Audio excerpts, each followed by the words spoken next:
তিনটি পাপ করলে তাড়াতাড়ি মারা যাবেন, আপনার হায়াত কমে যাবে, হায়াতে কোনো বরকত থাকবে না। হায়াত মৌত সবকিছু আল্লাহর হাতে, কিন্তু কিছু কিছু কাজ এমন আছে যেই কাজের মাধ্যমে আপনার হায়াতে আল্লাহ তাআলা বরকত দান করেন, আর কিছু কিছু গুনাহ এমন আছে যে গুনাহের মাধ্যমে আল্লাহ তাআলা আপনার হায়াতটাকে সংকুচিত করে দেন। আল্লাহ তাআলা আপনার হায়াতের ভিতরে কোনো বরকত দেন না। দেখবেন কিছু মানুষ বাঁচে 100 বছর কিন্তু তেমন কিছু কাজ করতে পারে না, আবার কিছু মানুষ বাঁচে 50 বছর কিন্তু এই 50 বছরে সে এমন এমন কাজ করে রাখে, দুনিয়াবি দিনই এমন কাজ করে যে মানুষ তাকে স্মরণ করে এবং সে দিনের অনেক খেদমত করে। আল্লাহ পাক রব্বুল আলামিন এই 60 বছরের জিন্দেগিতে, 50 বছরের জিন্দেগিতে যে ভালো ভালো কাজ করেছে এই জন্য তাকে জান্নাতের ব্যবস্থা করেন।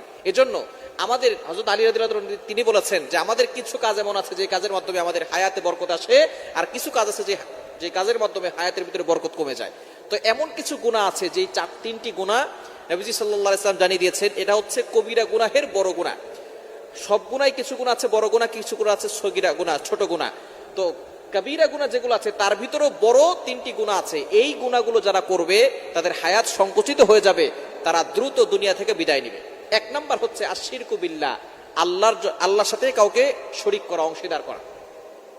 আল্লাহ সব গুনাহ ক্ষমা করেন কিন্তু শিরিককারীকে আল্লাহ ক্ষমা করেন। আল্লাহ নিজে বলে দিয়েছেন, কোরআন খুলেন 5 নম্বর পারার 5 নম্বর পৃষ্ঠার 4-5 নম্বর লাইন, সূরা নিসার 48 48 নম্বর আয়াতে রব্বুল আলামিন বলেন, ইন্নাল্লাহা লা ইয়াগফিরু আন ইউশরাকা বিহি ওয়া ইয়াগফিরু মা দুনা যালিকা লিমান ইয়াশা।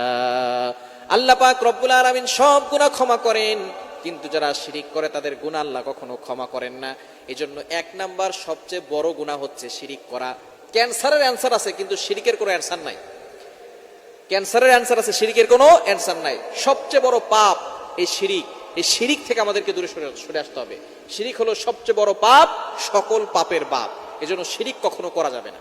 1 নাম্বার, যারা শিরিক করবে তাদের দুনিয়াও ধ্বংস হবে, আখিরাতও ধ্বংস হবে এবং তাদের হায়াত সংকুচিত হয়ে যাবে। 2 নাম্বার, যারা পিতামাতার সাথে খারাপ ব্যবহার করে, পিতামাতার সাথে যারা খারাপ আচরণ করে, পিতামাতাকে অনেক সন্তান আছে আঘাত করে, অনেক সন্তান পিতামাতার সাথে কটু ভাষায় কথা বলে, গালিগালাজ করে, এই সকল সন্তানদের হায়াত সংকুচিত হয়ে যায়।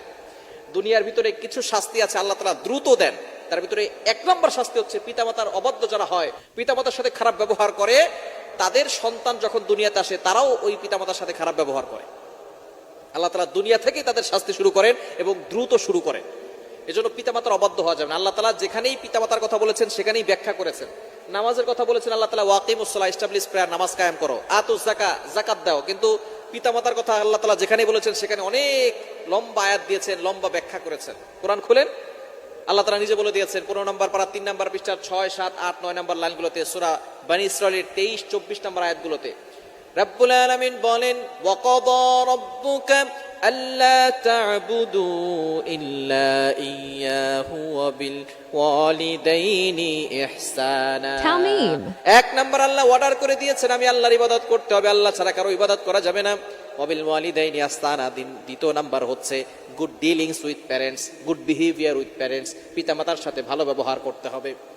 2 নাম্বার, এরপর আল্লাহ তাআলা অনেক ব্যাখ্যা করেছেন, ইম্মা ইয়াবলুগান্না ইনদাকাল কিবার আহাদুহুমা আও কিলাহুমা ফালা তাকুল লাহুমা উফফি ওয়ালা তানহারহুমা ওয়া কুল লাহুমা কওলান কারীমা।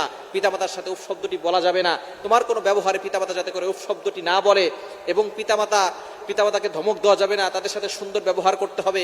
এবং তাদের জন্য আল্লাহ তাআলা দোয়াও শিক্ষা দিয়েছেন, রব্বির হামহুমা কামা রব্বায়ানি সগীরা, এই দোয়া পড়তে হবে। সুতরাং পিতামাতার সাথে যারা অবাধ্য হয়, খারাপ ব্যবহার করে, তাদের জীবনটা সংকুচিত হয়ে যায়। 3 নাম্বার, যারা মিথ্যা সাক্ষ্য দেয়, মিথ্যা সাক্ষ্য দেওয়ার কারণে একজন নিরপরাধ মানুষকে জেলখানায় ঢুকিয়ে দিলেন, তার ফাঁসি হয়ে গেল।